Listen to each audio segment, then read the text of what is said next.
मान लीजिए आप एक ऐसे देश में रहते हैं जहां हर सिटीजन्स को एक जैसा कानून मिले, चाहे वो किसी भी रिलीजन, कास्ट या कम्युनिटी से हो।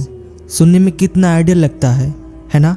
लेकिन सोचिए, क्या हम सभी इंडियंस पर एक जैसा सिविल कानून लागू करना वाकई पॉसिबल है? हर चीज़ बदली, सरकारें बदली, इवन कानून तक बदले, पर एक यूनिफॉर्म सिविल कोड है जो बस डायरेक्टिव प्रिंसिपल्स बनकर कॉन्स्टिट्यूशन में पड़ा रह गया। सोचिए, देश को आज़ाद हुए लगभग 80 साल पूरे होने को है, लेकिन आज भी यह सिर्फ एक अधूरा सपना है जो आज तक पूरी तरह से लागू नहीं किया गया। क्यों? एंड अगर इसे लागू किया गया तो क्या ये सच में सभी को बराबरी देगा या किसी भी एक की फ्रीडम छीन लेगा? आज हम इसी पर बात करेंगे, फैक्ट के साथ, डेप्थ के साथ एंड बिना किसी एजेंडा के। नमस्कार दोस्तों, भारत दुनिया का सबसे बड़ा डाइवर्स देश है। रिलीजन, कास्ट, लैंग्वेज, कस्टम्स यानी रीति रिवाज, हर कुछ अलग। इसी डाइवर्सिटी के चलते आज हर रिलीजन का अपना अपना पर्सनल लॉ है। Hindu marriage act, Muslim personal law, Christian divorce act वगैरह वगैरह। लेकिन सवाल यह है कि जब देश एक है तो कानून अलग क्यों? यही सवाल उठाता है यूनिफॉर्म सिविल कोड।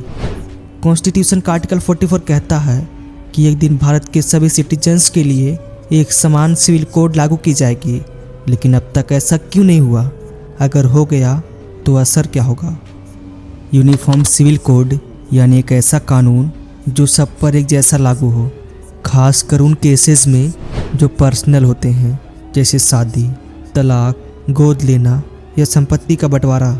एंड अभी भारत में हर रिलीजन के लिए अलग अलग पर्सनल लॉ है, लेकिन यूसीसी कहता है कानून सबके लिए एक जैसा होना चाहिए ताकि रिलीजन के नाम पर gender inequality, legal loop holes and confusion ना फैले। एग्जाम्पल के तौर पर गोवा को देखिए, वहाँ पहले से ही एक तरह का यूनिफॉर्म सिविल कोड लागू है।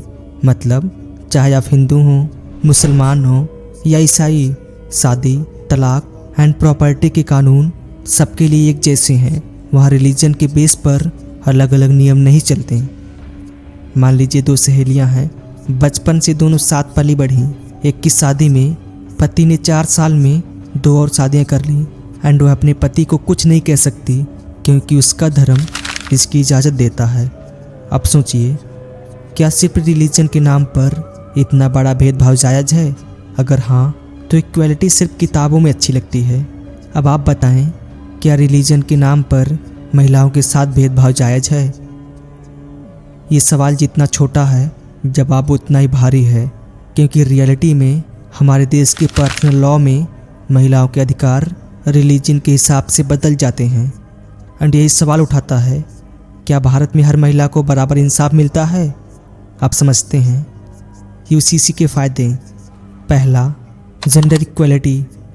अभी भारत में अलग अलग धर्मों के लिए अलग अलग पर्सनल लॉ हैं एंड कई केसेस में ये महिलाओं के साथ सीधा भेदभाव करते हैं। For example, Muslim personal law के तहत एक पुरुष एक साथ 4 शादियां कर सकता है, इवन महिला ऐसा नहीं कर सकती। नाउ यूसीसी अगर लागू होता है तो शादी, तलाक एंड प्रॉपर्टी जैसे केसेस में मेल फीमेल को इक्वलिटी मिलेगी, फिर चाहे वो किसी भी रिलीजन के हों। दूसरा, नेशनल इंटीग्रेशन। दोस्तों, जब एक देश में अलग अलग रिलीजन के लिए अलग अलग कानून होते हैं तो एकता की भावना कमज़ोर पड़ने लगती है। मान लीजिए एक हिंदू महिला को तलाक में एक तरह का हक मिल रहा है एंड एक मुस्लिम महिला को बिल्कुल अलग। यह फ़र्क हमारी इंडियन सोसाइटी में दूरी पैदा करता है। नाउ यूसीसी से एक देश, एक कानून की भावना स्ट्रांग होगी जिससे सबको एक जैसे इंसाफ की गारंटी मिलेगी। तीसरा, मॉडर्नाइजेशन। दोस्तों, कई पर्सनल लॉ ऐसे होते हैं जो कई सालों से भी पुराने हैं। वे उस समय के हिसाब से बनाए गए थे, आज की सोच एंड सोसाइटी के हिसाब से नहीं। For example, Hindu personal law में पहले सिर्फ मेल को ही प्रॉपर्टी में अधिकार था, लेकिन साल 2005 के बाद महिलाओं को भी बराबरी मिली। मतलब यूसीसी पुराने और गैर बराबरी वाले कानूनों को हटाकर एक updated, logical and gender neutral framework दे सकता है। चौथा, जस्टिस फॉर ऑल। किसी को सिर्फ उनके रिलीजन की वजह से अलग ट्रीटमेंट देना ये असल में सेकुलरिज्म नहीं है। फॉर एग्जांपल, मान लीजिए दो कपल्स हैं, एक हिंदू एंड एक मुस्लिम। दोनों ही बच्चे नहीं होने की वजह से किसी अनाथ बच्चे को गोद लेना चाहते हैं। हिंदू कपल को भारत का कानून पूरा अधिकार देता है कि वो लीगल तरीके से बच्चे को गोद ले सकते हैं एंड उसके कानूनी माता पिता बन सकते हैं। लेकिन मुस्लिम कपल को भारतीय कानून के तहत एडॉप्शन की इजाज़त नहीं है, क्योंकि मुस्लिम पर्सनल लॉ एडॉप्शन को मान्यता नहीं देता, सिर्फ गार्जियनशिप की इजाज़त देता है। यानी वे उस बच्चे को अपना लीगल वारिस नहीं बना सकते। ये स्पेशल प्रिविलेज है, ना कि इक्वल जस्टिस। ना हो यूसीसी कहता है कोई रिलीजन ऊपर या नीचे नहीं, सब इक्वल हैं एंड यही असली सेकुलरिज्म है, एक कानून सबके लिए। अब बात करते हैं विरोध करने वालों की। पहला, रिलीजियस फ्रीडम पर हमला। भारत एक सेकुलर देश है जहां हर सिटीजन्स को अपने रिलीजियस फेथ के अकॉर्डिंग जीने एंड अपने रीति रिवाज निभाने की फ्रीडम है। लेकिन यूसीसी का विरोध करने वालों का कहना है कि अगर सबके लिए एक जैसा सिविल कानून लागू हो गया तो इससे रिलीजियस आइडेंटिटी एंड परंपराओं का अस्तित्व खतरे में पड़ सकता है। जैसे कि मुस्लिम सोसाइटी में मेहर, निकाह, तलाक जैसी धार्मिक रस्मों का कानूनी महत्व है। यूसीसी से डर है कि इनकी जगह कोड डिजाइन कानून ना ले लें एंड रिलीजियस फेथ दरकिनार हो जाएगी। दूसरा, माइनॉरिटी डिस्ट्रस्ट। देश के कई माइनॉरिटी कम्युनिटीज़, खासकर मुसलमान, यूसीसी को मेजॉरिटी हिंदू सोसाइटी के नियमों को सब पर थोपने की कोशिश मानते हैं। उनका डर है कि उनके रिलीजन एंड आइडेंटिटी को धीरे धीरे कानून के जरिए ख़त्म किया जा रहा है। मुस्लिम पर्सनल लॉ बोर्ड एंड कई मौलाना यूसीसी को इस्लामिक शरीयत में दखल मानते हैं। इनका कहना है कि एक देश एक कानून के नाम पर मेजॉरिटी की डेफिनेशन सब पर लागू की जा रही है। तीसरा, इम्प्लीमेंटेशन कैसे होगा। भारत एक ही रिलीजन या एक ही कल्चर वाला देश नहीं है। यहाँ हर स्टेट्स, हर कम्युनिटी के अपने अलग अलग रीति रिवाज एंड परंपराएं हैं। यूसीसी लागू करने वालों को एक बड़ी चुनौती इसका प्रैक्टिकल इम्प्लीमेंटेशन भी है। फॉर एग्जांपल, नागालैंड, मिजोरम जैसे नॉर्थ वेस्टर्न स्टेट्स में जनजातीय कानून चलते हैं। अगर यूसीसी वहाँ लागू किया गया तो क्या उनकी पारंपरिक पंचायत व्यवस्था खत्म हो जाएगी? इतना डाइवर्स देश एक ही कानून से कैसे बधेगा? ये सवाल आज भी अनसुलझा है। चौथा, पॉलिटिकल मोटिव्स।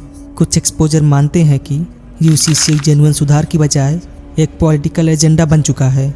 सरकार इसे माइनॉरिटी को बदनाम करने या मेजॉरिटी को मोबिलाइज करने के लिए यूज़ करती है। हर चुनाव से पहले यूसीसी की चर्चा तेज हो जाती है, लेकिन असल में न ड्राफ्ट सामने आता है ना कोई कंसेंसस बनता है। ऐसे में लोग सवाल पूछते हैं, क्या यह सिर्फ वोट बैंक पॉलिटिक्स का हथियार है? फाइनली, यूसीसी का आइडिया है जो इक्वलिटी का सपना दिखाता है, लेकिन जब बात ज़मीनी हकीकत की आती है तो धार्मिक भावनाएं, डाइवर्सिटी एंड पॉलिटिक्स की दीवारें रास्ता रोक देती हैं। सवाल सिर्फ ये नहीं कि यूसीसी गलत है या सही, सवाल यह है कि क्या हम इसे सबकी सहमति से, सम्मान के साथ एंड समझदारी से लागू कर सकते हैं। Even foreign countries, France, USA, Germany, सब जगह एक सिविल कोड है, लेकिन वहाँ रिलीजियस डाइवर्सिटी बहुत कम है। भारत जैसी कंडीशन कहीं नहीं। तो सवाल उठता है, क्या विदेशी मॉडल भारत पर लागू हो सकता है? इंडियन कॉन्स्टिट्यूशन के डायरेक्टिव प्रिंसिपल्स के आर्टिकल 44 में लिखा है कि स्टेट की ड्यूटी है कि वह पूरे भारत में सिटीजन्स के लिए एक समान सिविल कोड इंश्योर करे। लेकिन ध्यान दें, यह एक डायरेक्टिव प्रिंसिपल है, यानी नॉट जस्टिसेबल। गवर्नमेंट चाहे तो लागू कर सकती है, ना चाहे तो नहीं। कई सुप्रीम कोर्ट केसेस में भी यूसीसी की वकालत की गई, जैसे शाहबानो केस। शाहबानो केस ने देश की पॉलिटिक्स, सोसाइटी एंड कानून तीनों को झकझोर कर रख दिया था। लेकिन ऐसा क्या था उस फैसले में जो एक आम महिला का मामला संसद की लड़ाई बन गया? आप कमेंट में बताएं। अभी तक कोई गवर्नमेंट यूसीसी पूरी तरह से लागू नहीं कर सकी। यूसीसी को लागू करने में सबसे बड़ी चुनौती है डाइवर्सिटी एंड ट्रस्ट। बड़े शहरों में शायद लोग इसे जल्द अपना लें, जहाँ इंटरफेथ मैरिज होती है, सोच थोड़ा ओपन है। लेकिन छोटे शहरों, गाँव एंड ट्रेडिशनल एरियाज़ में यह कानून आइडेंटिटी क्राइसिस जैसा लग सकता है। इसलिए मेरे अकॉर्डिंग इसे अलग अलग फेज में लागू किया जाए। जैसे पहले जेंडर लॉ इक्वल करें, फिर marriage and divorce law unify करें, फिर इनहेरिटेंस लॉ। लेकिन सवाल फिर वही है क्या देश इसके लिए तैयार है? मैं मानता हूँ कि यूनिफॉर्म सिविल कोड जरूरी है, लेकिन सावधानी से। यह बराबरी लाता है, हक दिलाता है एंड देश को एक करता है। लेकिन यह तभी काम करेगा जब हर कम्युनिटी को लगे कि यह उन पर थोपा नहीं गया है। यूसीसी का असली मकसद होना चाहिए सबके लिए इंसाफ, ना कि किसी एक को बदलना। और हाँ, इस पर चर्चा होनी चाहिए, बट जिम्मेदारी से, हेट फैलाकर नहीं। क्योंकि यूसीसी सिर्फ एक कानून नहीं, ये देश की सोच को रीडिफाइन करने वाला कदम है। तो अब सवाल आपसे, क्या यूनिफॉर्म सिविल कोड सच में सबको एक करेगा, या ये एक ऐसा कदम है जो देश को और ज़्यादा बांट देगा? क्या हम इसके लिए सोशली एंड इमोशनली तौर पर तैयार हैं? कमेंट करके बताएं यूसीसी सही है गलत। एंड अगर आपको वीडियो अच्छा लगा हो तो शेयर कीजिए ताकि डिस्कशन हो, डिसएग्रीमेंट नहीं। मिलते हैं अगले वीडियो में नई सोच, नए सवालों के साथ। धन्यवाद।